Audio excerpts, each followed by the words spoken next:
जय हिंद दोस्तों, मैं हूं आपका दोस्त केबी और ज्योग्राफी के एक नए वीडियो में आप सभी का स्वागत है। तो वर्ल्ड मैप की सीरीज में आज के इस वीडियो में हम दक्षिण अमेरिका महाद्वीप के बारे में जानेंगे। तो शुरुआत में हम लोग दक्षिण अमेरिका से जुड़े हुए आपकी परीक्षाओं के दृष्टिकोण से जो भी इम्पोर्टेंट तथ्य हैं उन सभी को हम लोग मैप के माध्यम से डिस्कस करेंगे और वीडियो के लास्ट में इस टॉपिक से जुड़े हुए जो भी महत्वपूर्ण प्रश्न अभी तक परीक्षाओं में पूछे गए हैं उन सभी प्रश्नों को भी हम डिस्कस करेंगे। इस वीडियो की जो पोस्ट है उसको आप ऐप के ऊपर जा करके पढ़ सकते हैं और इस वीडियो की क्विज भी आप ऐप के ऊपर दे सकते हैं। ऐप की लिंक आपको नीचे डिस्क्रिप्शन में मिलेगी, वहां से आप ऐप को डाउनलोड कर सकते हैं। तो चलिए ज़्यादा देर ना करते हुए इस वीडियो की शुरुआत करते हैं। तो सबसे पहले हम लोग एक बार फिर से जानेंगे जो हमारे दुनिया के महाद्वीप हैं। उत्तर अमेरिका महाद्वीप, उसके बाद में इससे जुड़ा हुआ है दक्षिण अमेरिका महाद्वीप, फिर यहाँ पर है यूरोप, यूरोप के बाद में अफ्रीका, अफ्रीका के बाद में है एशिया और फिर हमारा आता है ऑस्ट्रेलिया या कई बार इसे हम ओशिनिया भी कहते हैं। ओशिनिया में कई अन्य देश भी शामिल होते हैं। तो अगला जो हमारा वीडियो होगा वह ओशिनिया महाद्वीप के ऊपर ही आधारित होगा। तो एशिया के बारे में हम लोगों ने डिस्कस कर लिया है, यूरोप को भी जान लिया है, उत्तर अमेरिका को भी जान लिया है, अफ्रीका को भी जान लिया है। आज के इस वीडियो में हम दक्षिण अमेरिका महाद्वीप के बारे में जानेंगे। तो आइए सबसे पहले कुछ बेसिक चीज़ें इसके बारे में जान लेते हैं। अगर हम लोग विश्व के कुल लैंड एरिया की बात करें, यानी कि हम बात कर रहे हैं ये जो हमारा स्थल वाला रीजन है, तो इसके कुल 100% का 12% हिस्सा कवर करता है दक्षिण अमेरिका, जब हम बात करते हैं टोटल लैंड एरिया की। और अगर हम लोग विश्व के कुल क्षेत्रफल को मिला करके बात करें, यानी कि हमने स्थल को भी काउंट कर लिया है और जल को भी काउंट किया है, तो उस स्थिति में दक्षिण अमेरिका पूरे विश्व का 3.48% एरिया को कवर करता है। तो ये दोनों महत्वपूर्ण डेटा हैं, इनके बारे में थोड़ा सा आपको ध्यान रखना है। वहीं पर अगर हम लोग एरिया वाइज इस महाद्वीप के बारे में बात करें तो सबसे बड़ा हमारा कौन सा है? एशिया है, उसके बाद में अफ्रीका है, तीसरे नंबर पर हमारा आता है उत्तरी अमेरिका और फिर आता है दक्षिणी अमेरिका। तो ये आपको ध्यान रखना है कि एरिया के अनुसार दक्षिणी अमेरिका महाद्वीप चौथे स्थान पे है। वहीं पर अगर हम लोग पॉपुलेशन के अनुसार बात करते हैं तो इसका स्थान हो जाता है 5वां। पॉपुलेशन में पहले स्थान पे एशिया है, दूसरे स्थान पे अफ्रीका है, तीसरे स्थान पे यूरोप है, चौथे स्थान पे आपका उत्तरी अमेरिका है और फिर हमारा 5वें स्थान पे है दक्षिणी अमेरिका। तो ये चीज़ें आपको यहाँ पर ध्यान रखनी है। अब हम लोग दक्षिण अमेरिका महाद्वीप की स्थिति को जानेंगे। तो जैसे कि ये हमारी पृथ्वी है और यहाँ पर जो हमारी भूमध्य रेखा गुजरती है, इसका कुछ हिस्सा दक्षिण अमेरिका महाद्वीप में भी आता है। अभी हम लोग आगे उसको देखेंगे। तो ये है हमारा दक्षिण अमेरिका महाद्वीप और यहाँ पर ऊपर आपको उत्तरी अमेरिका मिलेगा। पनामा स्थल संधि के माध्यम से ये जो दक्षिण अमेरिका महाद्वीप है वह उत्तर अमेरिका से अलग होता है, ये भी आपको याद रखना है। ऊपर आपको मिलेगा कैरिबियन सागर, उसके बाद में यहाँ पर हमारा है अटलांटिक महासागर, नीचे आपको मिलेगा दक्षिण महासागर या इसे हम लोग सदर्न ओशियन के नाम से जानते हैं और फिर यहाँ पर है पैसिफिक ओशियन यानी कि प्रशांत महासागर। तो प्रशांत महासागर से पश्चिम में, अटलांटिक महासागर से पूर्व में, उत्तर में इसके है कैस्पियन सागर, कैरेबियन सागर और उसके बाद में दक्षिण में इसके है दक्षिण महासागर। तो ये दक्षिण अमेरिका महाद्वीप के बाउंड्री है। आगे दक्षिण अमेरिका महाद्वीप के हम लोग देशों के बारे में बात करेंगे। तो ये है दक्षिण अमेरिका महाद्वीप। तो आइए एक एक करके इनके देशों की स्थिति को देखते हैं। तो सबसे पहले आपको ध्यान रखना है ब्राज़ील देश के बारे में, जिसकी राजधानी आपको मिलेगी ब्राजीलिया में। और ब्राज़ील की अगर हम लोग बात करते हैं तो क्षेत्रफल के दृष्टिकोण से या फिर जनसंख्या के दृष्टिकोण से, दोनों ही दृष्टिकोण से दक्षिण अमेरिका महाद्वीप का सबसे बड़ा देश है ब्राज़ील, ये आपको याद रखना है। उसके बाद में ब्राज़ील के ऊपर आपको एक देश मिलेगा और इसका नाम है वेनेजुएला। क्या नाम है? वेनेजुएला देश और इसकी राजधानी है कराकस में। कहाँ पर? कराकस में राजधानी है वेनेजुएला देश की। वेनेजुएला से ही बाउंड्री को अपने शेयर करता है और इस देश का नाम है कोलंबिया। क्या नाम है? कोलंबिया देश और कोलंबिया की राजधानी आपको मिलेगी बोगोटा में। तो यहाँ पर आपको ध्यानपूर्वक मैप के ऊपर नज़र डालनी है जिससे आपको ये पता चल सके कि कौन सा देश किस देश के साथ में अपनी सीमा को साझा करता है। फिर आप थोड़ा सा और नीचे आएंगे तो ये जो छोटा सा देश आपको दिख रहा है, इस देश का नाम है एक्वाडोर। क्या नाम है? एक्वाडोर या फिर इक्वाडोर। और इसकी राजधानी आपको मिलेगी क्योटो में। कहाँ पर? क्योटो में आपको मिलेगी एक्वाडोर की राजधानी। उसके बाद में अगला हमारा देश है, ये आप देखेंगे डार्क ब्लू में है, और इस देश का नाम है पेरू। पेरू की राजधानी आपको मिलेगी लीमा में। उसके बाद में यहाँ पर तट से लगा हुआ एक देश है, काफ़ी लंबा देश है, और इस देश का नाम है चिली। चिली देश की बात करते हैं तो इसकी राजधानी आपको मिलेगी सेंटियागो में। उसके बाद में यहाँ पर आपको एक देश मिलेगा, और इस देश का नाम है अर्जेंटीना। अर्जेंटीना की राजधानी आपको मिलेगी ब्यूनस आयर्स में। उसके बाद में अर्जेंटीना के बगल में एक छोटा सा देश है, और इस देश का नाम है उरुग्वे। क्या नाम है? उरुग्वे इस देश का नाम है, और इसकी राजधानी है मोंटेवीडियो में। तो ये कुछ प्रमुख देश हो गए इस स्लाइड में। कौन कौन से? ब्राजीलिया, राजधानी ब्राजील, राजधानी ब्राजीलिया में है। वेनेजुएला, राजधानी कराकस में है। कोलंबिया, इसकी राजधानी बोगोटा में है। एक्वाडोर, इसकी राजधानी क्योटो में है। पेरू की राजधानी लीमा में है। चिली की राजधानी सेंटियागो में है। अर्जेंटीना की राजधानी ब्यूनस आयर्स में है। उरुग्वे की राजधानी मोंटेवीडियो में है। तो ये आपको यहाँ से याद रखना है। उसके बाद में बीच में आपको एक देश मिलेगा, और इसका नाम है बोलीविया। क्या नाम है? बोलीविया इस देश का नाम है, और इसकी राजधानी आपको मिलेगी सुक्रे में। कहाँ पर? बोलीविया की राजधानी आपको मिल जाएगी सुक्रे में।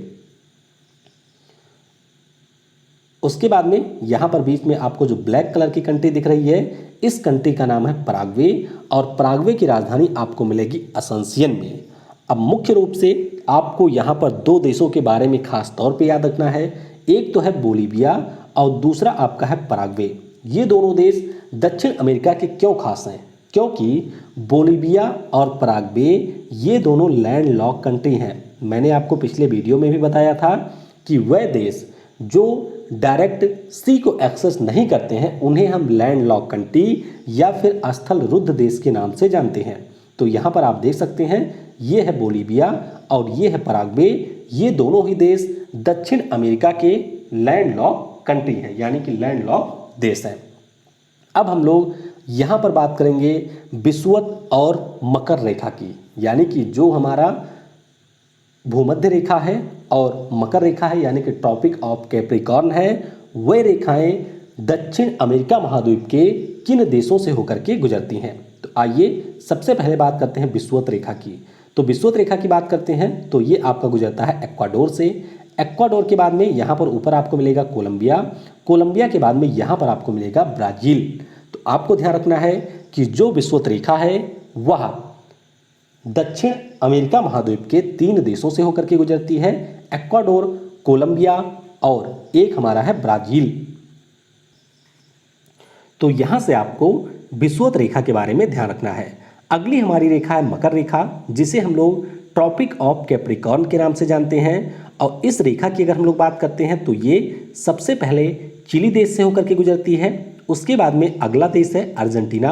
अर्जेंटीना के बाद में यहाँ पर आपको मिल जाएगा पराग्वे, और पराग्वे के बाद में है ब्राज़ील। तो ब्राज़ील के बारे में आपको ये याद रखना है कि इस देश से होकर के विषुवत रेखा और मकर रेखा दोनों गुजरती हैं, और ये दुनिया के उन देशों में शामिल है जहाँ से होकर के 2 हमारी प्रमुख रेखाएं गुजरती हैं। तो विषुवत रेखा ये हमारी एक्वाडोर, कोलंबिया और ब्राज़ील से होकर के गुजरती है। मकर रेखा की बात करते हैं तो ये चिली, अर्जेंटीना, पराग्वे और ब्राज़ील से होकर के गुजरती है। अब महाद्वीप की नदियों के बारे में जानेंगे। तो सबसे पहले नदी है ओरिनोको नदी।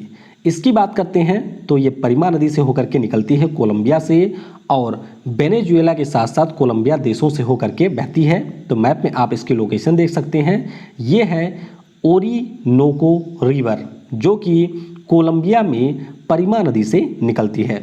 उसके बाद में अगली हमारी रिवर है अमेजन नदी, जिसे हम लोग अमेजन रिवर के नाम से जानते हैं। ये पेरू देश में रियो मांत्रो से होकर के निकलती है, और इसके अलावा ब्राज़ील, कोलंबिया, बोलीविया, एक्वाडोर और पेरू की जो जल हैं उनको लेकर के ये आगे बढ़ती है।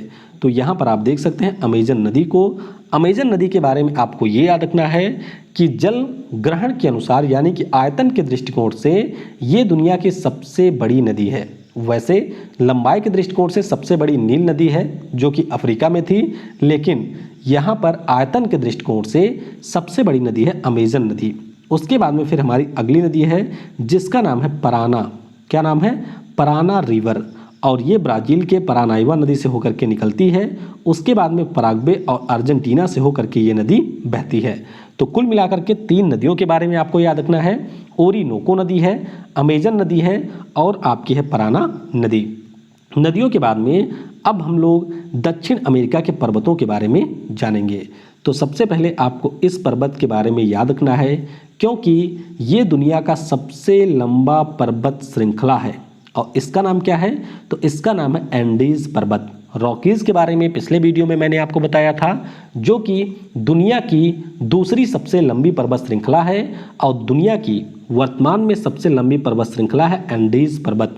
एंडीज पर्वत की बात करते हैं तो ये इसकी जो कुल लंबाई है वह 7000 किलोमीटर है। कितनी? 7000 किलोमीटर है। और इसका विस्तार वेनेजुएला से लेकर के कहाँ तक है? अर्जेंटीना और चिली तक। तो ये भी आपको याद रखना है कि Venezuela, Ecuador, Peru, Bolivia, Chile और अर्जेंटीना में एंडीज पर्वत श्रृंखला का विस्तार है। उसके बाद में यहाँ पर आपको पूर्वी दक्षिण अमेरिका में भी एक पर्वत श्रृंखला मिलेगी। इसका नाम है सिएरा दे मोंटिक्वेरा और ये आपकी है ब्राज़ील में। तो मुख्य रूप से 2 ही पर्वतों के बारे में आपको याद रखना है दक्षिण अमेरिका महाद्वीप से। एक है एंडीज और दूसरी है सिएरा दी मोंटिक्वेरा। अब बात करेंगे यहाँ के ग्रासलैंड यानी कि घास के मैदानों की। तो ये देख सकते हैं दक्षिण अमेरिका महाद्वीप है और सबसे पहले आपको इस घास का मैदान ध्यान रखना है जिसे हम लोग लानोस के नाम से जानते हैं और ये आपको मिलेगा वेनेजुएला में। कहाँ पर? लानोस जो घास का मैदान है ये आपको मिलेगा वेनेजुएला में। उसके बाद में आ जाइए ब्राज़ील में, तो कैंपास जो घास का मैदान है ये आपको मिलेगा ब्राज़ील में। उसके बाद में थोड़ा सा आप फिर आएंगे पश्चिम की तरफ, तो यहाँ पर सेल्वास घास का मैदान है और ये अमेजन नदी घाटी में मिलता है। तो अमेजन नदी मैंने आपको बताया था ये इस प्रकार से बहती है। तो ये जो इसका पूरा घाटी का रीजन है उसमें सेल्वास घास के मैदान मिलते हैं। और एक हमारा और है जिसका नाम है पंपास। तो पंपास घास का मैदान मिलता है आपको अर्जेंटीना में। तो ये सारे घास के मैदान आपको ध्यान रखने हैं।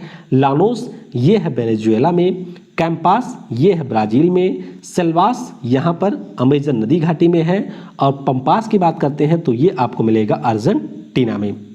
उसके बाद में अब हम दक्षिण अमेरिका का डेजर्ट यानी कि रेगिस्तान जिसे हम लोग मरुस्थल कहते हैं उसके बारे में जानेंगे। तो सबसे पहले आपको यहाँ पर ध्यान रखना है पेरुवियन मरुस्थल के बारे में, और जैसे कि इसके नाम में ही है पेरुवियन, तो ये आपको मिलेगा पेरू देश में। उसके बाद में नीचे आप आएंगे तो यहाँ पर है अटाकामा मरुस्थल। अटाकामा मरुस्थल की बात करते हैं तो ये चिली, पेरू, बोलीविया और अर्जेंटीना देशों में विस्तृत है। यानी कि कुल मिलाकर के दक्षिण अमेरिका के 4 देश ऐसे हैं जहां पर आपको अटाकामा मरुस्थल मिलेगा। चिली, पेरू, बोलीविया और हमारा है अर्जेंटीना। उसके बाद में इसके नीचे आपको एक छोटा सा मरुस्थल और मिलेगा जिसका नाम है मोंटे, और ये हमारा है अर्जेंटीना देश में। उसके बाद में थोड़ा सा और आप नीचे आ जाएंगे तो यहाँ पर है पैटागोनिया का मरुस्थल, और ये आपको मिलेगा अर्जेंटीना और चिली में। तो ये हमारे प्रमुख मरुस्थल हो गए दक्षिण अमेरिका महाद्वीप के। तो जो भी आपकी परीक्षाओं के दृष्टिकोण से दक्षिण अमेरिका महाद्वीप से इम्पॉर्टेंट चीज़ें थी उनको हम लोगों ने डिस्कस किया, यानी कि हमारी जो कहानी है वह यहाँ पर समाप्त होती है। तो अब प्रसाद का समय होता है, यानी कि अब इस टॉपिक से जुड़े हुए जो भी महत्वपूर्ण प्रश्न आपकी परीक्षाओं में पूछे गए हैं उन सभी प्रश्नों को भी हम यहाँ पर डिस्कस करेंगे। तो शुरुआत करते हैं पहले प्रश्न से। विश्व की सर्वाधिक लंबी पर्वत श्रेणी या श्रृंखला कौन सी है? तो सबसे लंबी मैंने आपको बता ही दिया, ये है एंडीज जो कि दक्षिण अमेरिका में आपको मिलेगी। अगला प्रश्न है दक्षिण अमेरिका में खनिजों का जो भंडार क्षेत्र है वह कौन सा है? तो दक्षिण अमेरिका में जो आपको पैटागोनिया का पठार मिलेगा ये खनिजों का भंडार का क्षेत्र है। क्या? खनिजों के भंडार का क्षेत्र है। इसे हम लोग जब दुनिया के मिनरल्स के बारे में पढ़ेंगे तो वहाँ पर डिटेल में हम डिस्कस भी करेंगे। अटाकामा रेगिस्तान कहाँ पर है? तो अटाकामा रेगिस्तान आपको मिलेगा दक्षिण अमेरिका में। अगला प्रश्न है दक्षिण अमेरिका का चौड़ा वृक्ष रहित घास का मैदान कहलाता है। तो यहाँ पर आपको ध्यान रखना है कि जो चौड़ा वृक्ष रहित घास का मैदान है ये आपका है पंपास। क्या है? पंपास, चौड़ा वृक्ष रहित घास का मैदान है। निम्नलिखित में से किस एक देश में पंपास घास के मैदान स्थित हैं? तो पंपास घास के मैदानों की बात करते हैं तो ये आपको मिलेगा अर्जेंटीना में। मैंने आपको बताया था कि अर्जेंटीना में पंपास घास के मैदान हैं।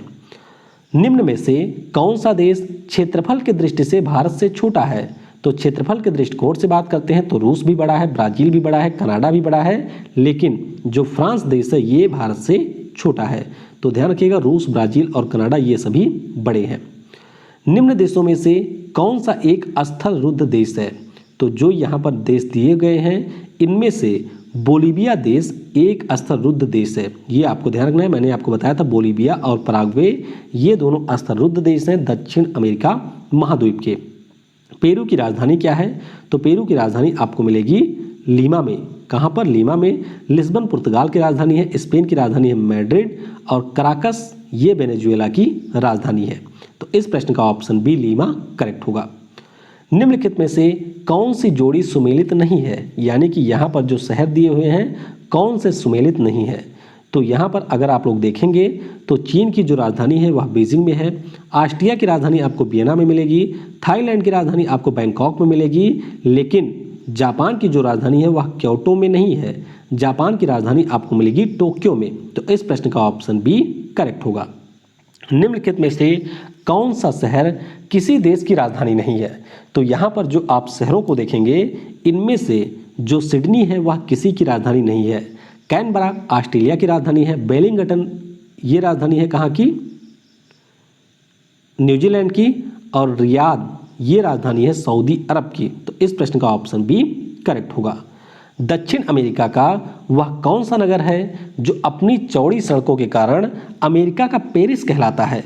तो ये शहर है सेंटियागो, नहीं ब्यूनस आयर्स, जो कि अर्जेंटीना की राजधानी है।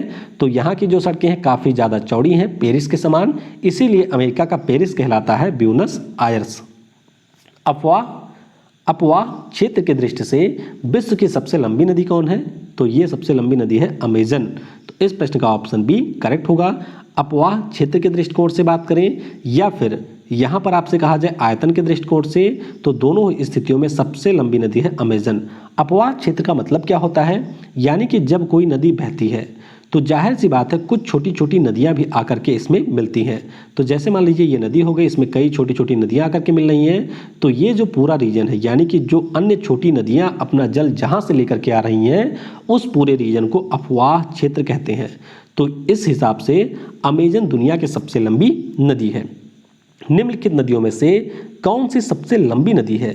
तो यहाँ पर जो आपको नदियाँ दिखाई देंगी इनमें सबसे लंबी नदी है अमेजन नदी। ओरिनोको नदी जो है वह कहाँ पर बहती है? तो ओरिनोको के बारे में मैंने आपको बताया ये कोलंबिया और वेनेजुएला में बहती है। तो इस प्रश्न का ऑप्शन ए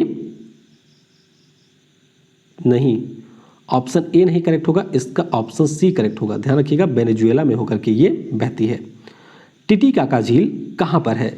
तो लेक टिटिकाका की बात करते हैं तो ये आपको मिलेगा इनमें से किसी भी स्थान पर नहीं। तो ये जो लेक टिटिकाका है ये हमारा स्थित है पेरू और बोलीविया देशों में। तो इसलिए यहाँ पर ऑप्शन डी करेक्ट होगा। वैसे आप कह सकते हैं कि बोलीविया ऑप्शन में दिया गया है तो बोलीविया भी करेक्ट ऑप्शन हो सकता है, लेकिन जो टिटिकाका झील है ये इन दोनों देशों पेरू और बोलीविया में सम्मिलित रूप से यानी कि एक समान रूप से विस्तृत है। इतेपू बांध किस नदी पर निर्मित है? तो इतेपू नाम का जो बांध है ये आपको मिलेगा पराना नदी पर। तो ध्यान रखिएगा पराना नदी पर है इतेपू बांध। ब्राजील की मुद्रा क्या है? तो ब्राजील की मुद्रा है रियाल। तो इस प्रश्न का ऑप्शन बी करेक्ट होगा। कर्क रेखा गुजरती है, तो कर्क रेखा के बारे में मैंने आपको बताया था कि यह जो रेखा है वह दक्षिण अमेरिका के किसी देश से होकर के नहीं गुजरती है। तो इस प्रश्न का ऑप्शन डी करेक्ट होगा। मकर रेखा गुजरती है, भूमध्य रेखा गुजरती है, लेकिन कर्क रेखा इनमें से किसी देशों से होकर के नहीं गुजरती है। मकर रेखा नहीं गुजरती है, तो मकर रेखा के बारे में आपको ध्यान रखना है कि यह बोलीविया से होकर के नहीं गुजरती है। मकर रेखा चिली से जाती है, पराग्वे से जाती है, ब्राज़ील से जाती है और उसके बाद में अर्जेंटीना भी है, लेकिन यह जो रेखा है वह बोलीविया से होकर के नहीं गुजरती है। भूमध्य रेखा नहीं गुजरती है। तो भूमध्य रेखा के बारे में मैंने आपको बताया था कि सबसे पहले पेरू में एंटर करती है, फिर ऊपर था कोलंबिया और उसके बाद में था ब्राज़ील। तो पेरू, कोलंबिया और पेरू नहीं, इक्वाडोर। तो इक्वाडोर, उसके बाद में कोलंबिया था और फिर था ब्राज़ील। वेनेजुएला से होकर के नहीं गुजरती है। तो इस प्रश्न का ऑप्शन डी करेक्ट होगा। आखिरी प्रश्न है, निम्नलिखित में से कौन सा एक राजधानी नहीं है? तो यहाँ पर आप देखेंगे ब्यूनस आयर्स भी राजधानी है, लीमा भी राजधानी है, कराकस भी है, लेकिन सैंटोस एक शहर है ब्राज़ील का, तो ये राजधानी नहीं है। तो इस प्रश्न का ऑप्शन सी करेक्ट होगा। तो इस वीडियो में हम लोगों ने दक्षिण अमेरिका महाद्वीप से संबंधित जो भी महत्वपूर्ण चीज़ें थी उनको मैप के माध्यम से डिस्कस कर लिया है। अगले वीडियो में हम लोग ओशिनिया महाद्वीप के बारे में डिस्कस करेंगे। तो वीडियो को समय देने के लिए आप सभी को बहुत बहुत धन्यवाद। Thanks for watching. जय हिंद, जय भारत, और सबसे ज़रूरी, पढ़ेगा भारत तो बढ़ेगा भारत।